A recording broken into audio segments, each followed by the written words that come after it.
what you have. You'll analyze your competitive advantage and make sure that you build your marketing strategy around this competitive advantage, that competitive advantage.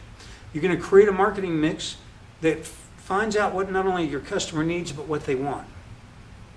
Now, when you're trying to pinpoint a specific target market, you need to have a specific target market in mind. You need to go through the process of building a profile of that target market.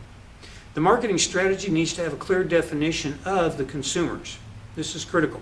If you don't know who you're selling to, then you won't have a clue as to how to get a message to them and how to, what media to use. Your target consumers must permeate every aspect of your business. Your store, if you have one, or your online store, should have colors and images that are appealing and attractive to that audience. Without a clear image of your target market, you're not going to do a good job of communicating to them. So market research is where you determine what your customers' needs and wants are.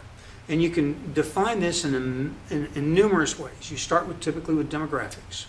And then you build a complete profile of the customer. Market research is the way that you build this profile and make sure that you're actually talking about the right audience for your products and services. There's a lot of different ways that you can generate market research. You can generate market research through direct interviews and communications with your clients. We've talked about this in an earlier section. Or you can go through the process of utilizing secondary research and reviewing research that other people have performed. Ultimately, you want to have a marketing strategy planning template similar to this.